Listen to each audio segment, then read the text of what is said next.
lasting change. Please welcome Rimi and Juliet.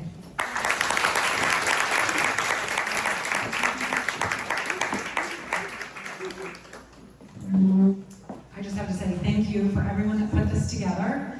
Jessica, our relationship, friendship means so much. And Rimi, oh my gosh, that we're sitting here together. What a full circle moment. So what I want you guys to do before we start speaking is I really want you to think about how you feel internally. When Nell was up here, and did I say her name right? Because I always say it wrong. When we were speaking about our background, did you guys feel joy, energized? Was there some curiosity? Was there some envious feelings? All of these feelings are okay, but I want you to be internally thinking about them. So Rimi's and my story, it's a very long story, but I'm going to talk about one part of our story that I think will really resonate with you guys. So I have a podcast called Your Next Stop. Rimi's team found me through Instagram, one of the good things about social media, and I had her on my podcast. And as I was breaking down Rimi's story, she was telling me about all her accolades, like we heard, University of Pennsylvania, MIT, and I thought, wow, that's really impressive. This is a really smart woman. And as you will hear, Rimi is a really powerful speaker. I didn't connect with that part of her story though. I thought, this is amazing. This is really cool. But I have 4 of the 5 Ds: dyslexia, dysgraphia, dyscalculia, and ADHD. I hated school. School was a nightmare for me. I was not allowed to take chemistry because I was the dumb jock. Now you see that I'm Chief Communications Officer for a biotech company, right? So we can do whatever we put our minds to. But I thought, you know what? There's something more to Rimi's story. And I will say, the only reason why I went to school is because I played sports. I played 2 college sports, and that's the only reason why I went. I would never have gone if it wasn't for that. And I wanted to prove to the world that told me I was not good enough, that I was, and that I could do it. So when Rimi was telling me this, I thought, this is great, but I didn't connect. And when I asked her a question about her grit, where did she get her grit, as you will hear some of her story, she paused for a second. And I thought, but then she answered a beautiful answer, like she does, because she's a really, really good speaker. And I thought, there's something behind there. I wonder what that is. And then I had one of my longtime listeners reach out to me and say, that was a great interview. I feel like there was something more behind that question. I said, you did too, so did I. I was like, there was totally something more. So I reached out to Rimi and I said, I want to know, is there something more behind that question? And I, at the time, had my own storytelling consultant company. And Rimi was one of my first clients. And we broke down her story. Because we all have a story, right? It doesn't matter, trauma is trauma. We all have things that we have had to fight to get through. And that is what I also want you guys to be thinking about as we speak. Wow, thank you, Juliet. And hello, everyone. Such a pleasure to be here. Well, so Nell did a beautiful job pronouncing my name, Rimi Chakraborty. Thank you so much. But I was Lisa on the playground for much of my childhood. Because my name is so different, and I just desperately wanted to fit in. My name is one that connects me to my lineage of my Indian parents. Most people would ask me, what are you? Where are you from? Like I was from outer space. And as a kid, growing up as a kid is hard, we've all been there. But wanting to fit in led me to make some really tough decisions that are really about this grit that Juliet speaks about. And it's because of her that I'm able to share some of these private parts of my story today. And so my family is originally from India. My parents met on their wedding day, arranged marriage. And they were living in this US, in the States, and after 17 years, it didn't work out for them. Now, I was about 11, 12 when my parents divorced, and my mom found herself completely alone in a country that, she only came to for her husband. And my dad was dealing with his own issues. He was MIA. And unfortunately, my mother fell into deep alcohol abuse. And as a kid, I'm an only child. And as most kids do, I thought that everything was my fault. And I took it upon myself to fix it. And I just thought, gosh, if I could be perfect, then Mom won't drink anymore. If I could do everything right, then Dad would be around and we'd be a happy family. And so I worked really hard in school. I happened to be gifted in academics and I got straight A's. I won every single academic award that the school handed out in my 8th grade year. And I was on a first-name basis with the local police. I got into so much trouble holding it together for my family and feeling like everything was on me and it was all about, what I was going to be and how I was going to be perfect, that it was too much for a 12, 13-year-old as I entered into later years of middle school. I was in a gang. And I quit my track team to smoke dope and harder things as a 12-year-old. And it was a very dark time in my life that I never spoke about. And even in that dark time, what eventually happened was that I was looking for attention in all the wrong ways. And it culminated with me attempting my own life. So luckily I didn't. And it was really the catalyst that led to my parents waking up, to me waking up, and a lot of things changed. My mom got help. I moved in with my dad, who was living with his now wife, my stepmom, into a stable home. I went to a new school, Friend Central School, if any of you know it, in the Philadelphia area. And I joined the track team, which was a place that I could put all my intense energy as an adolescent. And slowly things got better. And that dark time of my life was, in a way, a stain of shame on the whole family that we brushed under the rug because it was so dark and it was so awful, we never went there, we never talked about it. And along with brushing that part of my life away, I brushed a part of myself away, which was, yes, I was into drugs and doing all sorts of horrible things, but I was also wildly creative. I wrote poetry and composed music and loved to dance. And when I buried that part of myself, I buried her along with that. And so I'll pause here for us to continue. So as you hear Rimi's story, I'm sure a number of you can connect with a lot of different parts. You might not connect because you've been there, but you can understand her story a little bit more. And you can understand as someone that was interviewing her. And I thought, okay, this is amazing. She's done all these really amazing things. But what is underneath it?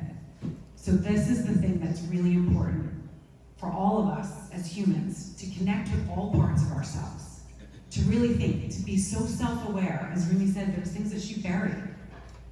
With my troubles in school, I didn't talk about it until I started doing a lot of work with the Dyslexic Foundation, because I didn't want my employers to know that I was as severely dyslexic as I was. I went into advertising sales and had to do really a lot of math, and I'm very dyscalculic. I was also never taught because the teachers never gave me a chance, because I was the dumb girl, I was the social one, I was the athlete, but I was not allowed to be in that classroom. I had a teacher once, when I had to stand up to read out loud, ask me if I was retarded in front of the entire classroom as a 9th grader. Now, my sister was also dyslexic. My son's dyslexic, we've been through my dad. It runs in families, it's 1 in 5, it's hereditary. And my sister, that would have taken her self-esteem and buried it. I was born fiery, thank goodness. And I won't tell you what I did and what I said to that teacher, but I ran down to the principal's office in tears, crying.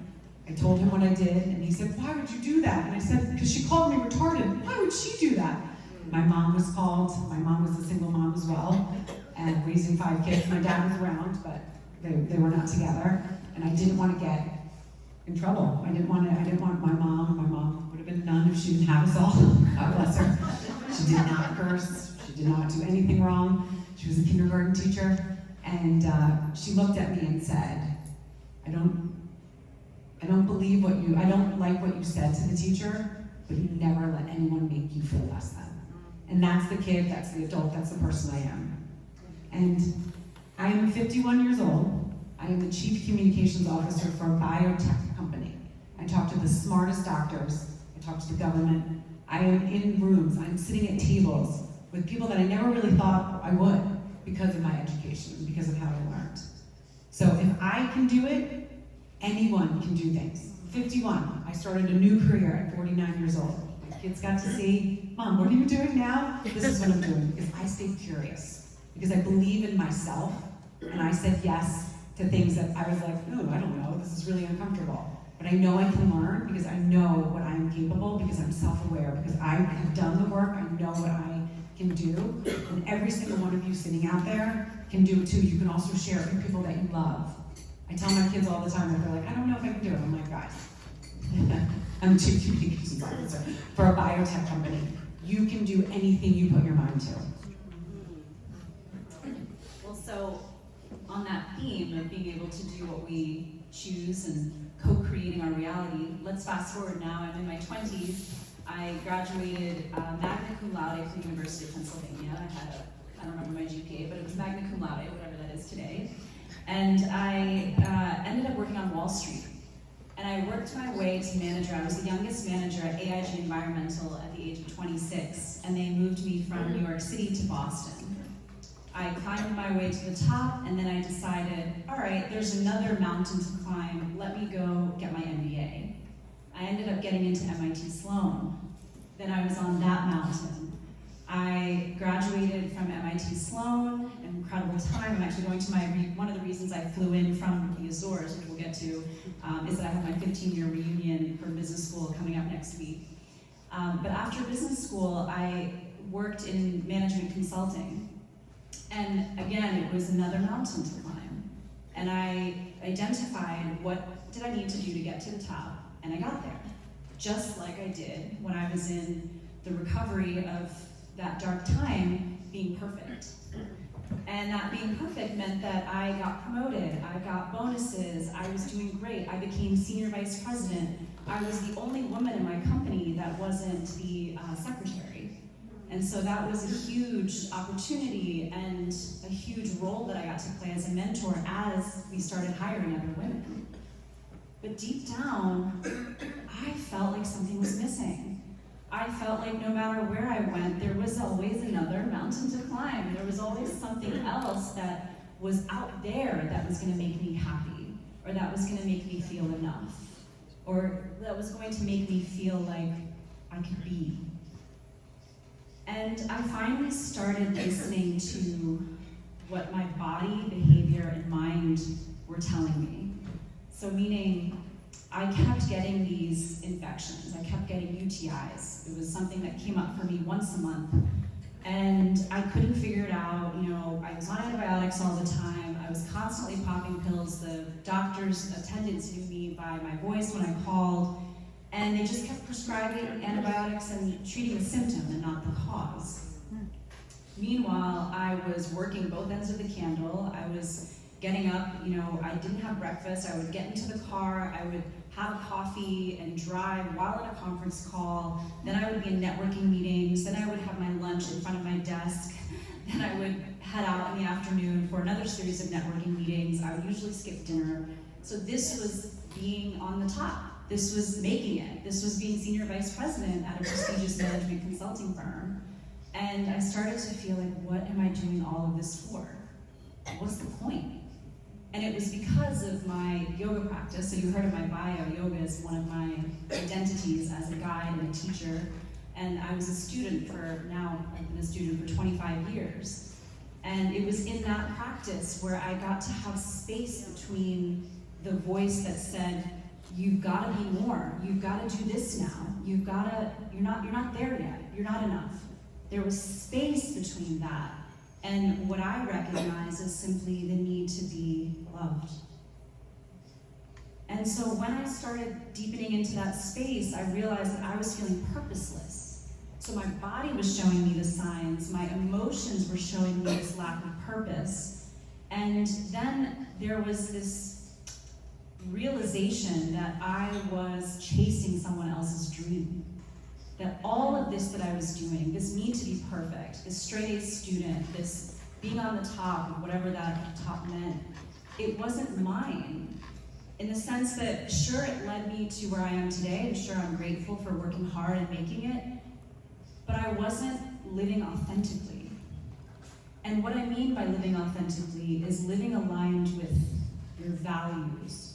And not just what you say are your values from a list of platitudes that you check on a piece of paper, but what really drives you, what really lights you up, and what really brings you joy.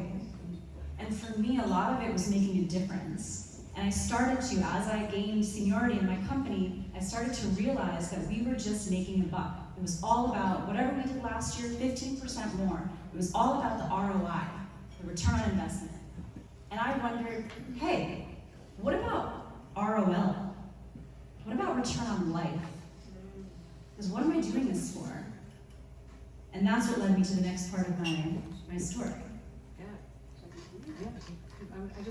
I do want to say how proud I am of you to sit here and watch you tell your story. Because as I said, Rimi, what gave you grit? And she paused. And she said later, she's like, I knew what gave me grit, but I don't talk about that, right? And so just to sit up here and to see that I was able to help you pull that out, and then how you beautifully can see, and watching all of your expressions, because, right, it's like, oh my gosh, like this is, she wasn't telling that part of the story, and that story is so powerful because we all can connect to it. We all can think of dark times that we've been in. It doesn't matter what kind of life, where you are, who you are, whether you're the janitor, whether you're the president, whatever, we all have dark times. And how do we get out of the dark times? And this is why I love this book so much. And when Rimi started writing it, I was like, okay, I need to know more about this, because I was doing the work as she was writing it, and it was really cool to see, okay, I'm doing things right. I didn't study this, but this is really cool. This is really cool. So, Thank you for that. And I think one of the things that you helped me with is realizing that my story wasn't something to be ashamed of, but that it was inspiring.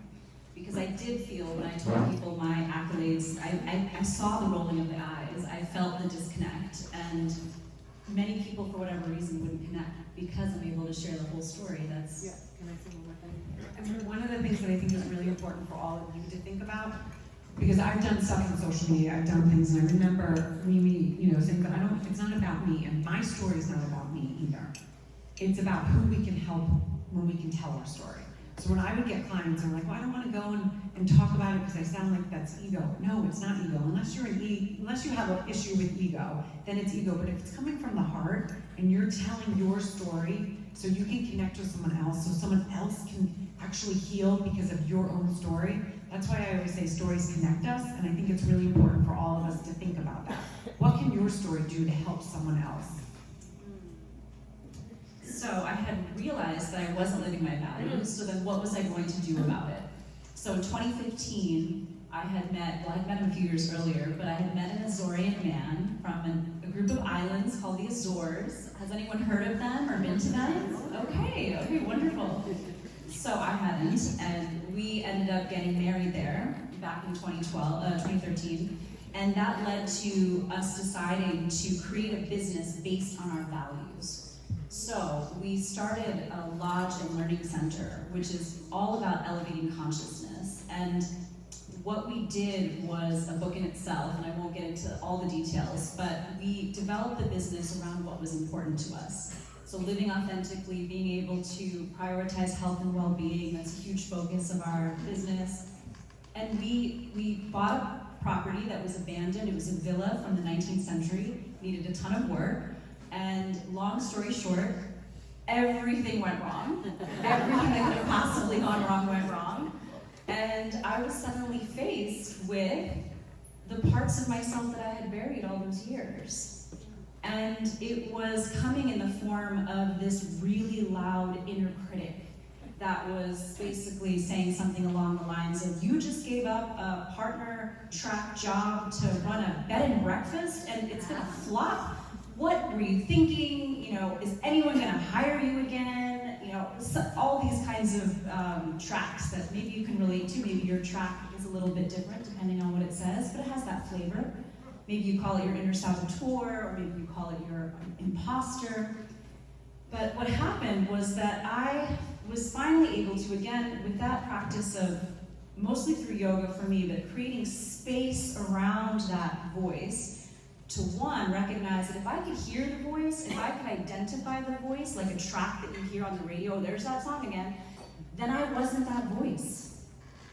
And I am not that person. It's a part of me. And when I could observe it, I could start to realize that it had concerns. It had real concerns. What was I going to do if the business flopped? We didn't get funding. Construction was delayed. Everything that was supposed to go right went left, and it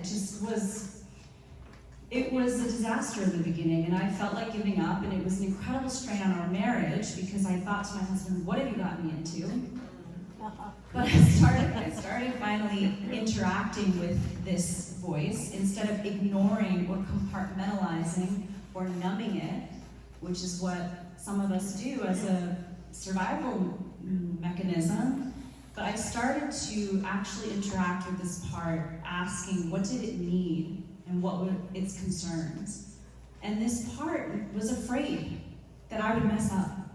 And it had everything to do with that version of myself that I had buried, because she essentially decided to go deep into a corner in order to save me, in order to be the one that everyone wanted me to be, in order to fit in.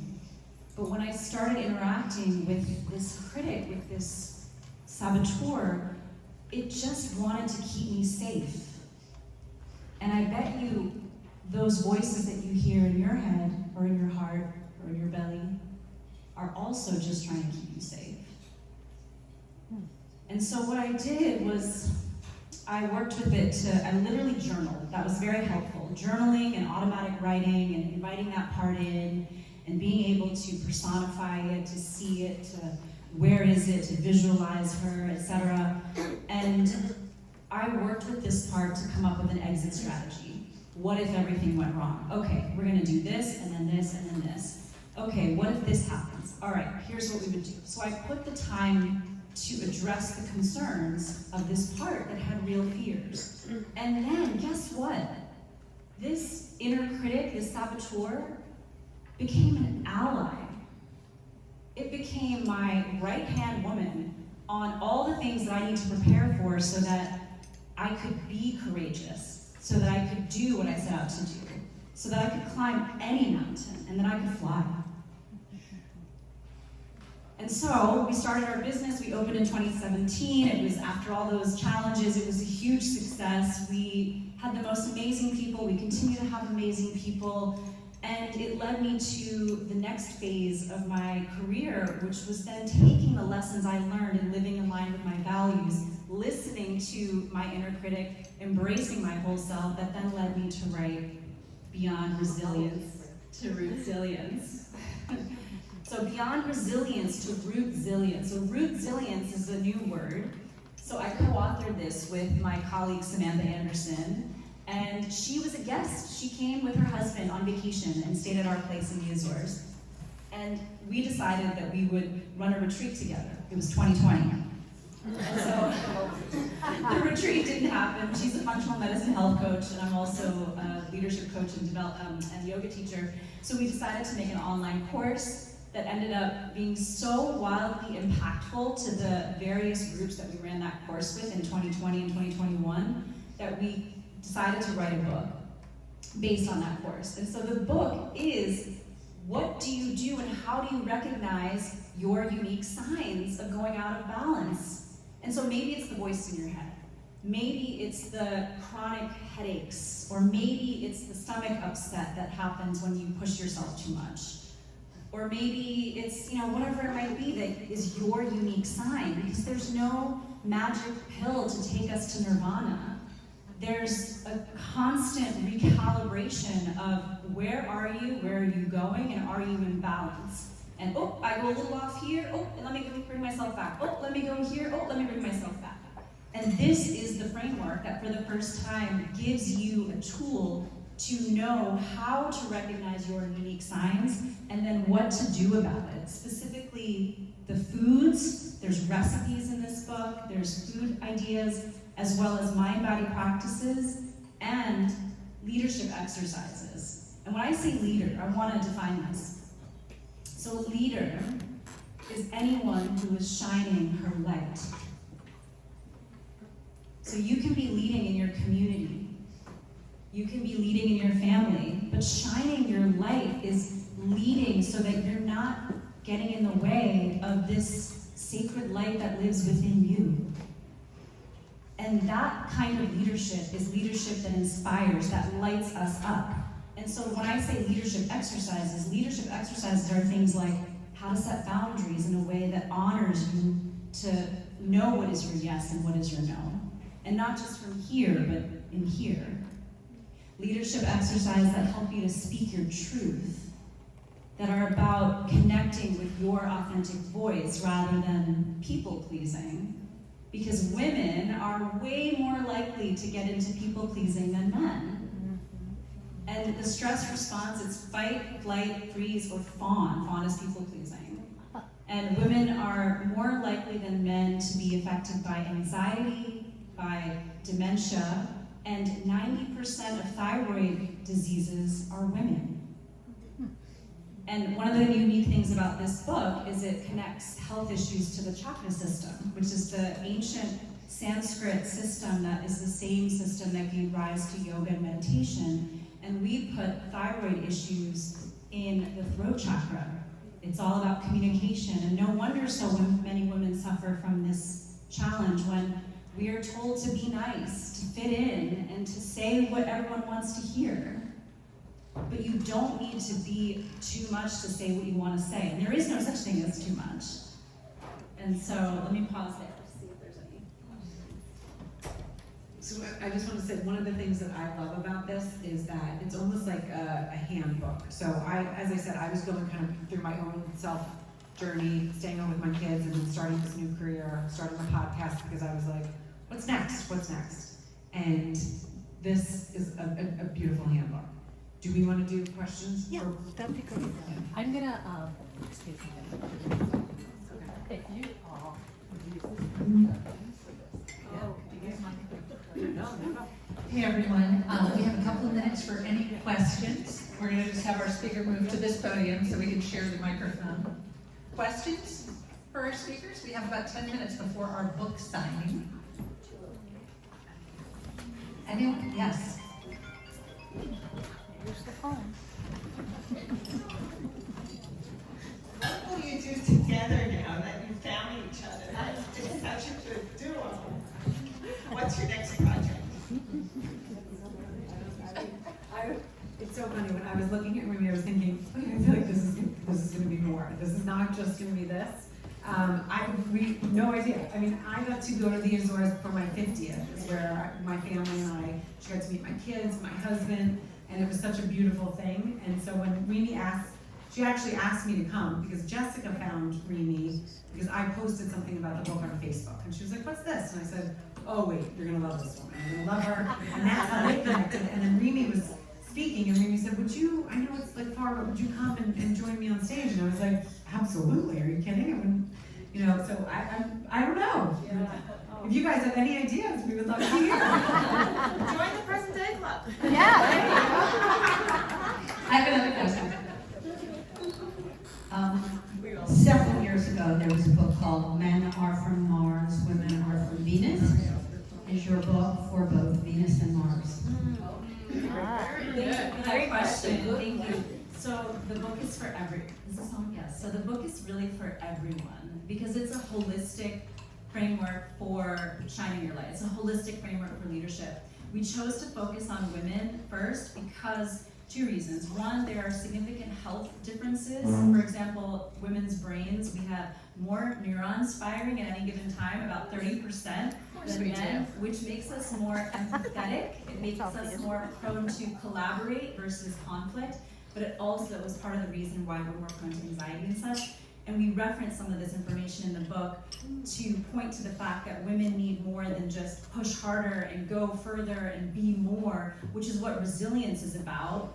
And so we wrote it for women for this reason, as well as the fact that women are so underrepresented in leadership. We're still 8% of the CEOs of the Fortune 500 companies. 8%. We're not even in the double digits. And we need women, we need the empathy and the collaboration and the connection to bring us out of what we're in to redefine the future and to be who we want to be.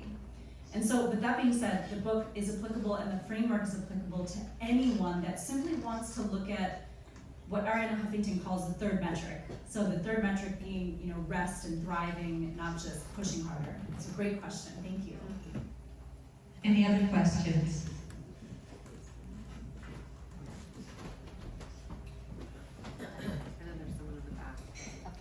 To pick up on the distinction, male-female, 30%, blah, blah. It's always been a concern of mine that within the biomedical field, the testing doesn't get done on girls because we're too complicated. How in order to get your body-mind right, can we work within a system that sort of hamstrings us? Oh, You want that?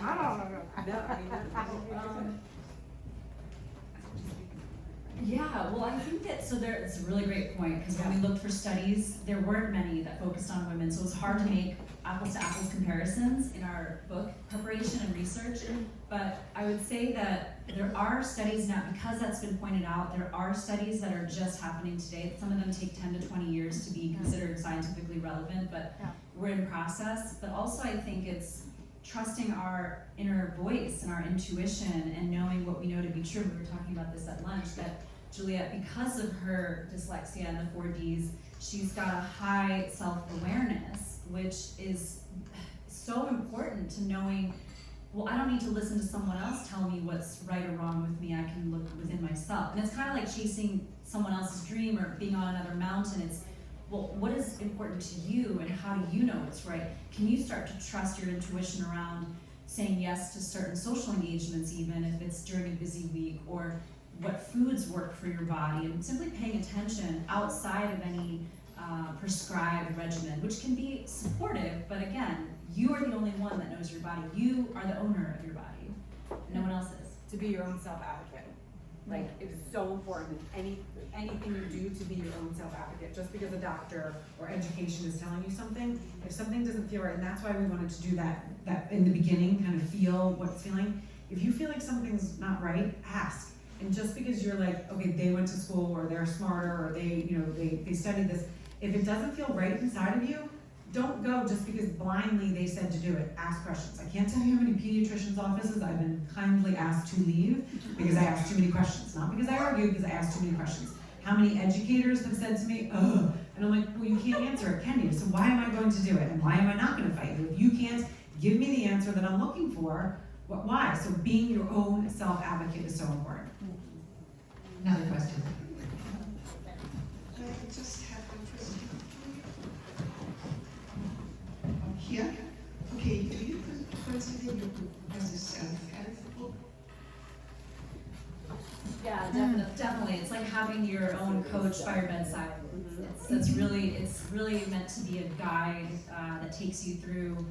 There's a tool in the book. The first thing it asks you to do is to take your leadership map, which I believe was shared with the group. I don't know if anyone had a chance to do it. Maybe went to the stand. Maybe went to the stand. And I also want to say, for some of our club here, comes your self-help book comes a little bit too late. I disagree. The number, it is never too late. In some ways, it's too late. But I have a daughter in Milwaukee. She's a little bit younger than you, but not much. So, and she's in a very high position in an international agency, and she had a wonderful position. And now there are some men coming from behind trying to push her out. And this is a big problem, because in Europe, I think the women are not yet like the American women who say you deserve it, you can do whatever you want. So this is the problem now, because men are not, they don't do it in your face. You know, if they want to have a position, they come from behind. How as a woman, younger, can deal with this? You know, you have to have a lot of self-respect and a lot of, you have to believe in yourself.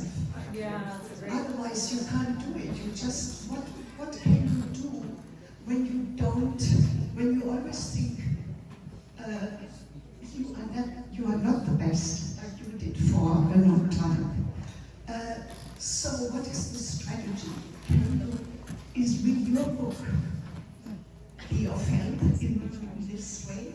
Yeah, thank you for that vulnerable question. I really appreciate it because I think that, what do we do? I would say that one, women supporting other women, huge. Because one of the biggest things about the research shows that men support each other. And for a long time, women haven't. I mean, I remember being a new hire when I was 21 and having a woman boss that was threatened by me. And maybe you've experienced that in a work or in some other situation or even in a family situation, or I'm not gonna share that recipe with you because mine's the best or whatever. But and so women supporting women, number one, the fact that you're in this group and that you're coming together, to learn, share ideas, and hopefully support each other, and to be real about what you need help with. Not just this image of what you want to present, but that voice. Can you start to embrace it and listen to the whole self? And yes, the book will absolutely help. I mean, there are countless ideas and examples and stories in here that will inspire and be like your own bedside personal guide. And I'm gonna add something really quick to that. When I asked in the beginning about different emotions, right, envious and jealousy, people always think of those as negative. And I think this is what happens to women is they're like, oh, I'm jealous, or I'm looking, at my neighbor, at what they have. Sometimes it's not. It's supposed to be your path. So you're feeling this jealousy because you know what? That's what you're supposed to be doing, and it's not a negative thought. It's actually the universe, God, whatever you believe in, giving you a nudge, like, hey, wake up a little bit. Maybe you want that. Maybe you need to follow those breadcrumbs. So that's where that self-confidence and knowing yourself, really being self-aware, and that's by finding your strengths. What am I good at? What am I really good at? And then honing in on that, and then following those breadcrumbs and staying curious. That is the biggest things. Don't let your mind, if you're daydreaming and you want something in life, don't shut it down. That's again, God and the universe telling you, hey, why can't you do it? So as we said, we're doing this because we followed our intuition. We have stayed curious. We've stayed me being in a biotech, think about the emails I have to read. Do I go every day and okay, every day I went into a classroom, I had to think, how can I get out of things? But the one thing I did know is that I can figure things out because everything's figure outable. So I know what my strengths are, and I held on to them. And I'm very lucky that I have parents that's what they told me. This is what your strengths are. So if you don't, you have to internally figure that out yourself and just really keep saying it to yourself. And that has no age. It has no age. So I really enjoyed listening to you. I felt very envious in an inspiring way. I love that. I've got two teenage girls. One of them's got ADHD, and you just described her. She hates school. She wants to get out there as quickly as she can. How would you distill the book to, if you're talking to like a younger generation? It's like, look, I'm looking at that, and if I get a copy and say to the girls, read this, they're not going to read it. But how would you distill the message and the key points to talk to like young teenage girls? So I have 3 teenagers, and I obviously, anytime I say to them, they're like, what did you read? What did you listen to? And not everything's a life lesson, because I'm always giving life lessons. So what I think is really important is you read it, and then you just breadcrumb. Like you see something in your girls, and you just kind of say, hey, blah, blah, blah, and you just leave it. I have 2 boys and a daughter, and that's what I do. And it's really cool to see all of a sudden them starting to think things. Telling them what their strengths are, right? Hey, have you ever thought about this? They're gonna think we're annoying, right? I mean, that's what the teenagers, that's what they think, we're annoying. But knowing you getting really comfortable and reading that and really knowing it, and then really kind of thinking about your girls in that, and then thinking about their strengths and just breadcrumbing it. Okay. I have time for one last question. I saw some hands up front. Yes. Thank you. So my name is Veronique. So I also really appreciate your question because I'm from France. I grew up in France, and actually I concur on like the difficulty of women getting on par with men. I would also like to thank you because what you're going through, I'm actually living through that right now. So very, very inspiring.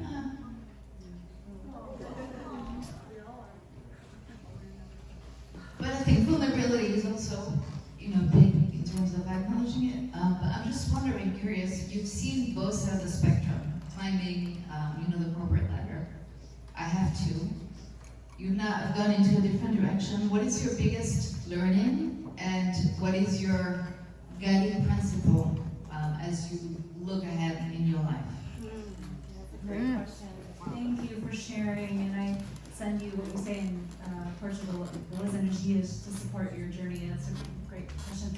So the guiding principle is something that Juliet mentioned earlier actually, which is that we can do anything.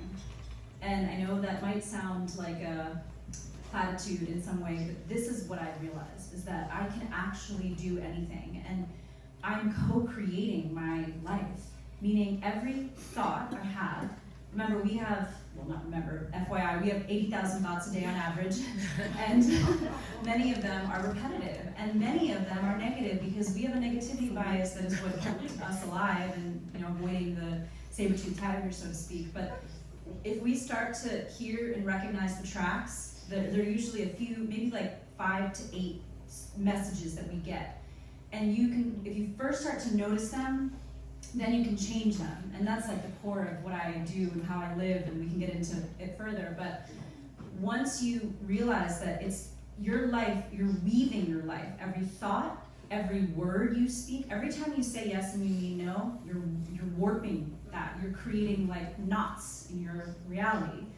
And so how do you really say what you want to say? You know, that's the other question. You know, this will give you tools for that. And then also every action. So how are you choosing? You know, you can choose.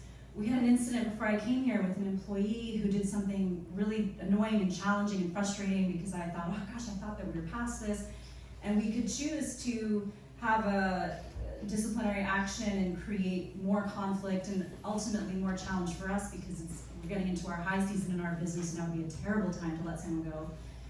Or we could figure out what's really going on, which takes a lot more work and it's harder, and find out how to motivate and manage this person. So it's choosing actions that are aligned with what you want, not always getting stuck in what's not working and being the victim, not in a way to blame ourselves, but in a way to recognize that what we're living is a choice.